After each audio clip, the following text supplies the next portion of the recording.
Okay, in this video I'm going to show you how to replace the front brakes on a 2009 Hyundai Santa Fe. Fairly simple. What we're going to do first is we're going to disconnect this bolt right here, and then we're going to take the caliper and we're going to flip it up because the customer in this case does not want the rotors resurfaced, so we're just going to do what's called a pad slap. We're going to put new pads on it. So we're going to take out this bolt, flip the caliper up, and then we're going to push the pistons back in. Normally what I do with these is I get in here with a screwdriver and I put a screwdriver in here, and then I just pry it this direction here to recess the piston back into its bore. In this particular case there's no room for a screwdriver to go, so we have to use the tool to reposition the pistons back where they belong. So let me get started and I'll show you what to do step by step.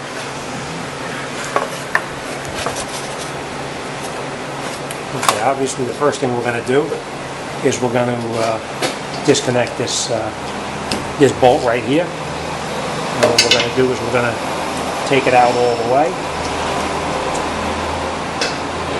And then we just take the caliper and turn the caliper up.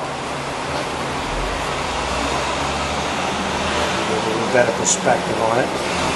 And we're going to need to push these two pistons here back in. And the way we're going to do that is we have a tool like this that we push these caliper pistons back into where they belong. So what we're going to do is we're going to grab the new brake pads. We're going to lay it in here. And then we're going to lay the other one in over here. Then we take these and you slide it right in between and you tighten it up. And what that does is it slowly pushes the pistons back into the bore. And you just turn it nice and easy.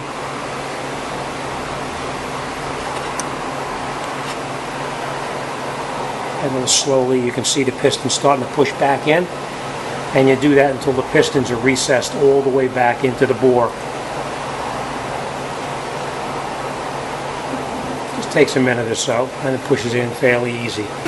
While we're pushing that back in, you want to make sure that your slide pins on the caliper right here, make sure that they slide nice and freely, because if not, then your brakes are going to stay applied and you're going to have a problem. So, and in this case here, both of them slide fairly easy. And then we'll finish pushing that piston back in.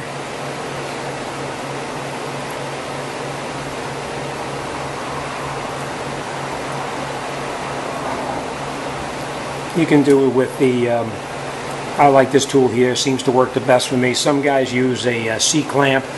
I don't really care for it, but this works the best because you can push two pistons back in at the same time. All right, and once you turn them in all the way, you can tell when you're in all the way because obviously it'll stop moving. Then you loosen it up and you remove the tool, and then you take your brake pads out. And then we're going to remove the brake pads from off the rotor. And they usually come out pretty easy, but you can always just get a little pry with a screwdriver and it comes right out. Same thing on this side here. Sticks, hit it, it comes right out. Now, I want to mention to you, this piece here is a disc indicator. When this piece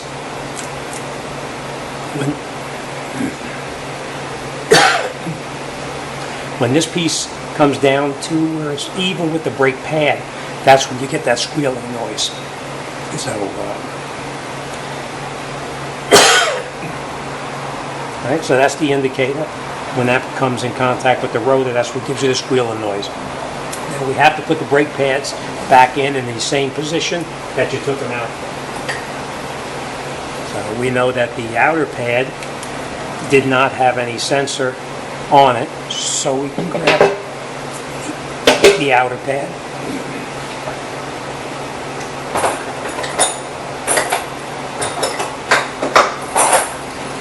All right, the inner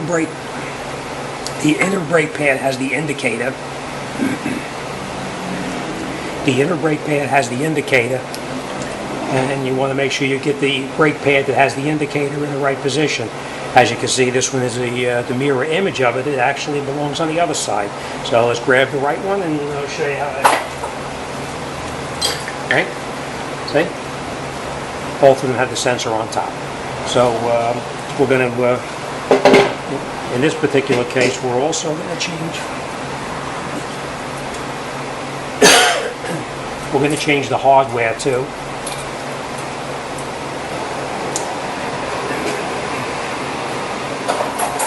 When you buy a premium brake pad, they usually come with the new mount, the caliper hardware. You want to try to use it whenever you can, because this gets a little bit of rust inside here, and the brake pad is not going to slide as it's supposed to. So you just took it off like this. You lift it up and out.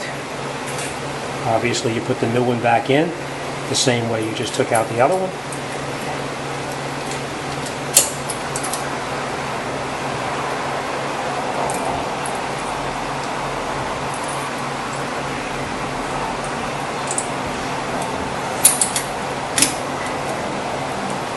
And you'll push it in until it is seated back where it belongs.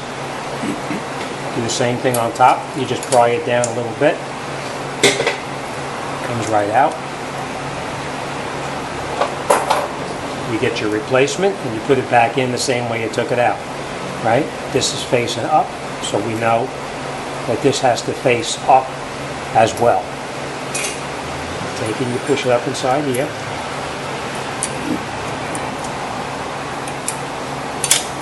And you'll feel it lock in where it's supposed to, because they have these little tabs on the inside here. When you push it up, you'll feel it lock right up inside there. So again, it goes like this. You push it up in place, and then you push this part here up, and you'll feel it lock in. All right. So now we have the pads in there. As we know, whenever you replace brake pads, most of the time, they give you a little lube to put on here to make everything slide. Obviously, you put it on the contact points that fit into that. All right, and you put this in here. The easiest way I find to do it is, instead of pushing it in perfectly flat, just put it in a little bit of an angle, and it just pushes right in there, and you'll slide right in. Same thing on the back brake pad too. We're going to put some grease on the back brake pad, a little bit right here, and right there. And then we take the brake pad, and you put it back in the way you took it out. Obviously, make sure you watch how you take it out, because if it's only going one way, you don't want to try to put it in this way here, because it's just not going to happen. All right? Put it back in the way you took it out. Remember, slight angle. And when you have that slight angle on it, you push it in, and you'll feel it lock right into where it belongs. Next thing we're going to do is we're going to take these slide pins and we're going to pull them out. And the reason we're going to do that is because we're going to lube them up a little bit too, so that they slide the way they're supposed to without binding, because if they bind, you're going to prematurely wear out the brakes. All right, so that's nice. And on the upper one, we didn't take that bolt out, so what we're going to do is we're just going to turn the caliper and just turn it and have slight pressure pulling it out at the same time. And then you put some grease on this pin here. Then you put the caliper pin back in up on the top. Slide your caliper down nice and gently.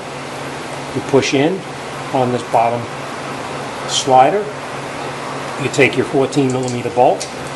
You screw it back in. You grab your 14mm socket and you tighten it up. Doesn't have to go real tight, just snug. Now, if you're trying to turn this and the whole thing is turning and it does not get tight, then you need to get a wrench, and you put a wrench on here and you hold it so that it doesn't rotate. You just put a socket, whichever size it is. I'm sorry, you put a wrench and you hold it like this, and then you put your socket back on, and you can tighten it up all the way. Doesn't happen all the time, but sometimes it does where you'll be trying to tighten this up and it just keeps on spinning. So you just hold it with a wrench and you tighten the bolt up. All right, so we have the top is greased, the bottom is greased, the bolt is tight. This one we never loosened up, so that's tight. The shims are in place. The hardware kit for the caliper, for the brake pads are in place, and that's it.